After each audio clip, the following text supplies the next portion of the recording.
Hello ladies, gents, and everyones. It is Thursday, September 9th, and we're here to talk about this week's space and astronomy news. Now, most importantly this week, your favorite space scicomer completed another trip around the sun. And yes, I am shamelessly going to ask for a subscribe and or like as a birthday present if you want. Now, aside from that, we start this week out with some bad news. So last week, we were looking forward to the test launch of the Firefly Alpha rocket. Well, that was attempted on last Thursday, and it unfortunately was not a success. And again, I cannot stress enough, spaceflight is hard. So you can see footage of the rocket and its launch attempt, which basically went well off the pad for about 15 seconds until one of the engines cut out. Now, without the additional thrust from this engine, the rocket wasn't able to maintain control, especially as it reached supersonic speeds, and it began to tumble out of control. And once it began to tumble, they detonated it remotely as a safety measure. Now, this is obviously disappointing, but the Firefly team is investigating and hoping to have a second test launch soon.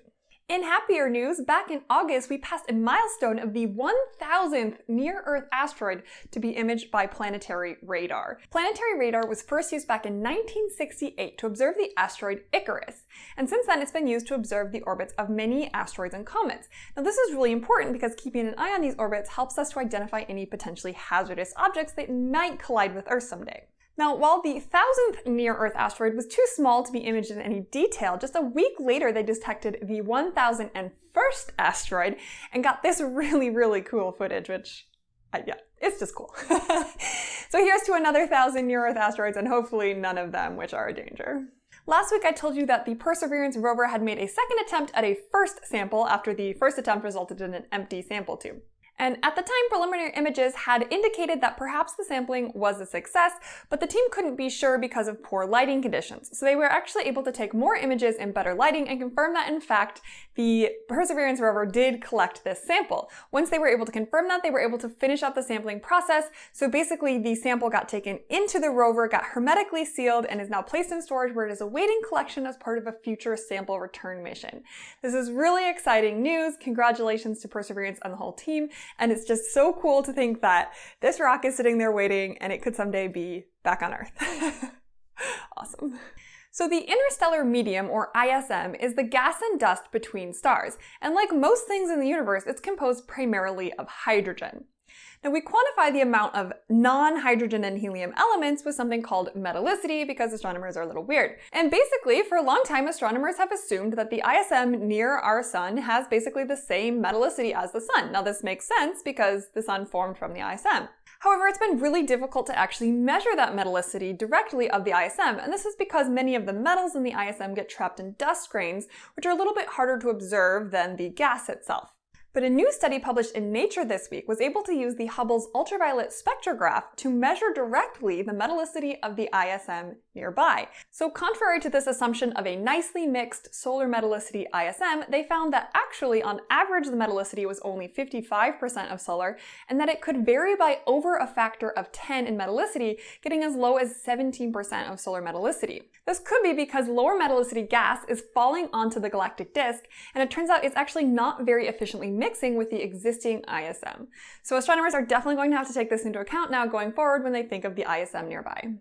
Many of us have been greatly awaiting the launch of the James Webb Space Telescope later this year. In fact, we've been waiting for it for years and years. The launch date has been kind of an ever-changing goalpost, and we really thought we were getting close with this October 31st launch date this year, but however that slipped due to issues with the Ariane 5 launch vehicle. Now, however, we finally have a new date, and that is December 18th of this year. Really hope this one's gonna go. Now, the telescope has completed all of its testing, but that doesn't mean it's quite ready to launch yet because it has to get to the launch site. So the launch site is in French Guiana in South America. Now, the telescope can't be flown down there because the roads and bridges between the airport and the launch site can't support the weight. So instead, the telescope is going to be shipped. This requires a very special shipping container to make sure that the telescope is safe, and the details of the shipping are being kept highly secret due to fears of piracy because, after all, this telescope is worth $10 billion. But at some point in probably the next month or so, the telescope is going to be shipped down to South America through the Panama Canal. It's going to take about 55 days once it reaches South America for it to be ready to actually be launched. So mark your calendars, December 18th. Fingers so crossed. Now, the JWST had its start in something called the Decadal Survey. Basically, big space projects take a lot of time, planning, and money, and so astronomers try to recommend the best way to prioritize these resources to get the best scientific bang for the buck.